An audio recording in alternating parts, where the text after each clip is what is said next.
Hello everyone, welcome back to my channel. আসসালামু আলাইকুম। আমি গতদিনে ডে 2 এর পড়া ইংলিশটা শেষ করেছি, গণিতও শেষ করেছি, বাংলাটাও শেষ করেছি। বিগত প্রশ্নটা ওইভাবে পড়া হয় নাই আসলে, কিন্তু এটা আমি পড়ে নেব এজন্য দাগিয়ে রাখলাম। ধীরে থেকে আমি সবগুলোই শেষ করেছি, ইংলিশ শেষ করেছি, গণিত করেছি, বাংলাও করেছি। বিগত প্রশ্নটাও আমি পড়ে নিয়েছি।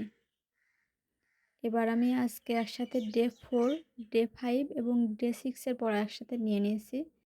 ডে 4 এ ইংলিশে আমি পড়ব অ্যাডভার্ব, কনজাংশন আর ইন্টারজেকশন। আর প্রিপোজিশন পড়ব 10টি এবং সিনোনিম পড়ব 10টি। ম্যাথে আমি সংখ্যা অধ্যায়টা শেষ করব আজকে। বাংলা পড়ব বানান 25টি আর সমার্থক শব্দ 5টি। আর কাজী নজরুল ইসলামটা ভালোভাবে শেষ করব। এটা আসলে অনেক গুরুত্বপূর্ণ, এখান থেকে অনেক বেশি প্রশ্ন আসে। আর বিগত প্রশ্ন আমি 45 BCS এর প্রশ্নটা পড়ব। আর ডে 6 এ ইংলিশ থেকে আমি revision, parts of speech revision দিব। আর প্রিপোজিশন পড়ব 10টি, সিনোনিম পড়ব 10টি। আর ম্যাথ থেকে শতকরা অধ্যায়টা শুরু করব। আর বাংলা পড়ব আমি বানান 25টি, সমার্থক শব্দ 5টি। বানান, সমার্থক শব্দ এগুলো অল্প অল্প করে পড়তে হবে, নাহলে আসলে মনে রাখা কষ্টকর হয়ে যাবে। এখন মনে থাকলেও পরে যে আর মনে থাকবে না বা আমি মনে রাখতে পারবো না। আর বিগত প্রশ্ন আমি পড়ব 44 BCS এর প্রশ্নটা। আর ডে 6 থেকে আমি ইংলিশ থেকে পড়ব টেন্সের present tense, past tense, future টেন্সও পড়ব। এখানে আমি লিখি নাই, তবে আমি এই টেন্সটা সম্পূর্ণ শেষ করব। আর প্রিপোজিশন পড়ব 10টি, সিনোনিম পড়ব 10টি। আর ম্যাথ শতকরা অধ্যায় থেকে করব। আর বাংলা পড়ব বানান 25টি, সমার্থক শব্দ 5টি। আর বিগত প্রশ্ন আমি 43 BCS এর প্রশ্নটা পড়ব। BCS এর প্রশ্নগুলো খুব ভালোভাবে ব্যাখ্যা সহ পড়তে হবে, কারণ এখান থেকে মাস্ট প্রশ্ন আসে এই চাকরির পরীক্ষাগুলোতে। এটা করা যাবে না, খুব গুরুত্ব দিয়ে পড়তে হবে। চেষ্টা করব পুরো রুটিনের পুরো পড়াটাই শেষ করতে। অনেক সময় হয়তো মিস হয়ে যায়, কিন্তু সেটা আবার পরে পড়ে নেব, কারণ একবার বেশি গ্যাপে পড়ে গেলে আর সেটা কাটায় ওঠা অনেক কষ্টকর হয়ে যাবে। এখন আমি বাংলা পড়ব। সব কিছুই তো আর দেখানো যায় না, তবে আজ আমি কাজী নজরুল ইসলাম এবং সমার্থক শব্দটা দেখাবো। বাংলা আমি অগ্রদূত থেকে পড়ব। এখানে কাজী নজরুল ইসলামের জন্মসাল, মৃত্যুসাল, বাংলা এবং ইংরেজি আর তারিখ সহ মনে রাখতে হবে। কাজী নজরুল ইসলাম দুখু মিয়া বলে পরিচিত ছিলেন, কিন্তু বাল্যকালে তাকে তেরা খ্যাপা ও নজর আলী এই দুটো নামে ডাকা হতো। আর সাহিত্যের ক্ষেত্রে তিনি নুরু নামে পরিচিত ছিলেন, নুরু নাম ব্যবহার করতেন তিনি। কাজী নজরুল ইসলামকে আচার্য প্রফুল্লচন্দ্র রায় মানে প্রতিভাবান বাঙালি কবি বলে আখ্যায়িত করেছিলেন। এখন আমি ওনার প্রথম প্রকাশিত রচনাগুলি দেখব। ওনার প্রথম প্রকাশিত রচনা বা গল্প ছিল বাউন্ডেলের আত্মকাহিনী। এটি আসলে সগৎ পত্রিকায় প্রথম প্রকাশিত হয়েছিল। প্রথম প্রকাশিত কবিতা ছিল মুক্তি। প্রথম প্রকাশিত কাব্যগ্রন্থ ছিল অগ্নিবীণা। প্রথম প্রকাশিত প্রবন্ধ ছিল তুর্ক মহিলার ঘোমটা খোলা। প্রথম প্রকাশিত প্রবন্ধ গ্রন্থ ছিল যুগবাণী।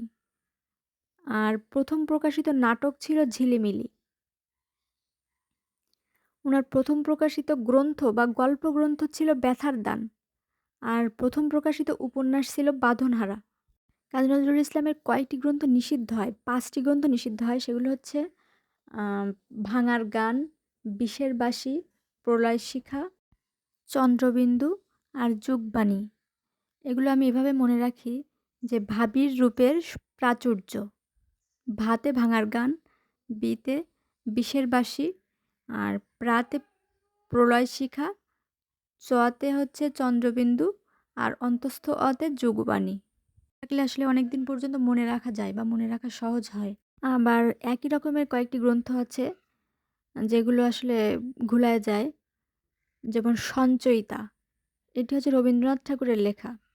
আর সঞ্চিতা লেখা হচ্ছে কাজী নজরুল ইসলামের। আর সঞ্চয়ন প্রবন্ধটি লেখা হচ্ছে কাজী মোতাহার হোসেনের। আর ছায়ানট আর ছায়াময়ী, ছায়ানট লিখেছেন কাজী নজরুল ইসলাম এবং ছায়াময়ী লিখেছেন হেমচন্দ্র বন্দ্যোপাধ্যায়।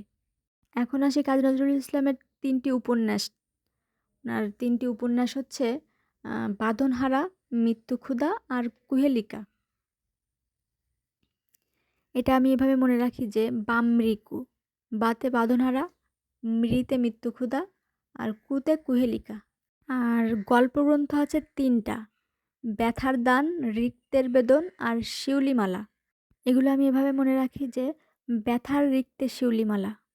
ওনার নাট্যগ্রন্থগুলো একটা লাইনের মাধ্যমে মনে রাখি, সেটা হচ্ছে ঝিলিমিলি ঝড়ের আলোতে, মধুমালা ও পুতুলের বিয়ে। এখানে নাটকগুলো হচ্ছে ঝিলিমিলি, ঝড়, আলেয়ার বিয়ে, মধুমালা ও পুতুলের বিয়ে। আর ওনার প্রবন্ধ গ্রন্থগুলো হচ্ছে দুর্দিনের যাত্রী, রুদ্রমঙ্গল, রাজবন্দির জবানবন্দি, ধূমকেতু ও যুগবাণী। এখানে যুগবাণী উনি প্রথমে লিখেছিলেন। তো আমি এভাবে মনে রাখি যে দুর্দিনের যাত্রী, রুদ্রমঙ্গল, রাজবন্দির জবানবন্দিতে ধূমকেতুর মতো যুগবাণী দিয়েছে। উনি 2টা গ্রন্থ অনুবাদ করেছিলেন। একটি হচ্ছে রুবায়াত ই ওমর খৈয়াম আর একটি হচ্ছে কাব্য আমপারা। কাজী নজরুল ইসলাম পরিচালিত চলচ্চিত্র হচ্ছে ধূপছায়া। কিন্তু যদি আসে অভিনীত চলচ্চিত্র, নজরুল অভিনীত চলচ্চিত্র কোনটি, তখন হবে ধ্রুব। ধূপছায়া আর ধ্রুব, এটার মধ্যে পার্থক্য মনে রাখতে হবে। আর এখানে নজরুলের বিভিন্ন লেখা গ্রন্থ সম্পর্কে জানতে হবে এবং ওখানে যে কঠিন কঠিন শব্দগুলো আছে ওই শব্দগুলোর অর্থ জানতে হবে, কারণ এখান থেকে অনেক সময় হুবহু শব্দ তুলে দিয়ে বলে যে এটার অর্থ কী। শব্দের সঙ্গে আগে পরিচিতি থাকলে উত্তর করা সহজ হবে। এখন আমি সমার্থক শব্দটা একটু দেখব। সমার্থক শব্দ আমি জর্জের MP3 বই থেকে দেখব। এখানে সমার্থক শব্দ মনে রাখার জন্য কিছু টেকনিক আছে, এগুলো ফলো করলে অনেকদিন মনে রাখা যাবে। যেমন জলের সাথে যদি আমরা ধি বা নিধি যোগ করি, তখন সেটা সমুদ্র বা সমুদ্রের সমার্থক শব্দ হয়ে যাবে। আবার জলের সাথে যদি আমরা দ বা ধর যোগ করি, তাহলে সেটা মেঘ বা মেঘের সমার্থক শব্দ হয়ে যাবে। আবার পৃথিবীর সাথে যদি আমরা ধর যোগ করি, তাহলে সেটা পর্বত বা পর্বতের সমার্থক শব্দ হয়ে যাবে।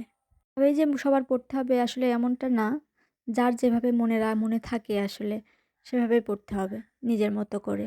তবে আমি এভাবেই পড়তে পছন্দ করি বা আমার এভাবে মনে থাকে। আর সমার্থক শব্দ সবগুলো পড়ার দরকার নেই, যেগুলো ইম্পর্টেন্ট বা যেগুলো থেকে বিগত বছরগুলোতে প্রশ্ন এসেছে সেগুলোই পড়তে হবে। এখন আমি দেখি অন্ধকার।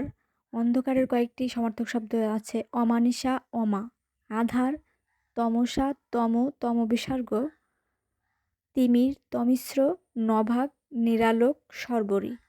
এই যে শর্বরী, শর্বরী মানে এখানে অন্ধকার, আবার শর্বরী মানে রাতও হয়। আবার এখানে আলোর সমার্থক শব্দ হচ্ছে আভা, উদ্ভাস, জ্যোতি, দ্যুতি, দীপ্তি, নূর, প্রভা, বিভা, ভাতি ও রওশন। কিন্তু এখান থেকে জ্যোতি, দীপ্তি, প্রভা আর বিভা এগুলো কিরণেরও সমার্থক শব্দ হয়। এগুলো আসলে একটু বুঝে বুঝে পড়তে হবে। এখান থেকে আলো, আকাশ, আনন্দ, আগুন, ইচ্ছা, ঈশ্বর, উচ্ছ্বাস এগুলো থেকে বেশ প্রশ্ন আসে। উচ্ছ্বাস থেকেও ভালোই প্রশ্ন আসে। উচ্ছ্বাসের মাত্র 4টা সমার্থক শব্দ বইতে দেয়া আছে, হচ্ছে উল্লাস, বিকাশ, স্ফুরণ আর স্ফীতি। এখন এখান থেকে বিগত প্রশ্নগুলো পড়ে নিতে হবে ভালো করে। আমি বিগত প্রশ্নের সবগুলোর পাশে পাশে লিখে রেখেছি কোনটি কিসের সমার্থক শব্দ, যাতে করে রিভিশন দেওয়ার সময় আমার সুবিধা হয়, বেশি টাইম না লাগে। এখন আমি ইংলিশটা একটু দেখব। ইংলিশ থেকে আমি আজ টেন্স পড়ব। রুটিনে আজ প্রেজেন্ট ও পাস্ট টেন্স লিখলেও সম্পূর্ণ টেন্সটাই আজ শেষ করার চেষ্টা করব। প্রেজেন্ট, পাস্ট, ফিউচার এর ক্ষেত্রে টেন্সটা সবচেয়ে বেশি গুরুত্বপূর্ণ, কারণ এই টেন্সই অন্যান্য সব টপিক্সের সাথেই জড়িত। টেন্স না জানলে আসলে সব কিছু থেকেই পিছিয়ে থাকতে হবে। টেন্স আগেই ভালোভাবে পড়া আছে, এখন জাস্ট একটু রিভিশন দিয়ে নেব। এখান থেকে প্রথমে আগে রুলসগুলো ভালোভাবে একটু দেখব, এরপর বিগত প্রশ্ন সমাধান করব। বিগত প্রশ্ন থেকে প্রথমে BCS এর প্রশ্নগুলো ভালোভাবে পড়ব, তারপর PSC-র প্রশ্নগুলো পড়ব, তারপর ব্যাংকের প্রশ্নগুলো পড়ে ইউনিভার্সিটির প্রশ্ন পড়ব। এখানে আসলে অনেক প্রশ্ন আছে, আর ইউনিভার্সিটির প্রশ্ন আসলে অনেক বেশি এসেছে এই টেন্স থেকে। সবগুলোই পড়তে হবে, কারণ এই টেন্স থেকে অনেক প্রশ্ন আসে চাকরির পরীক্ষায়। সময় লাগলেও বিগত সব প্রশ্নগুলোই ভালোভাবে পড়তে হবে। এবার আমি একটু ম্যাথ দেখব। ম্যাথের শতকরা অধ্যায়টা করব আজকে। শতকরা অধ্যায়ের নোট করা আছে আমার। শর্টকাট ট্রিক্স সহ নোট করে রেখেছি। এটা অন্য একদিন শেয়ার করব আপনাদের সাথে। এখন আমি বই থেকে ম্যাথগুলো একটু দেখি। নিজের পুরনো ম্যাথ বইটা থেকে দেখব। কারণ এখানে আমি শর্টকাট ট্রিক্সও কিছু লিখে রেখেছি। আর অঙ্কগুলো দাগিয়ে রাখা আছে যাতে করে আমার সবগুলো অঙ্ক করা না লাগে। এগুলো না করলেও পারবো, সেগুলো তো আর বারবার করার দরকার নাই। কঠিন অঙ্কগুলোই বেশি করতে হবে, সেগুলোর উপরই বেশি জোর দিতে হবে। আজ এ পর্যন্তই। সবাই ভালো থাকবেন, সুস্থ থাকবেন। আসসালামু আলাইকুম।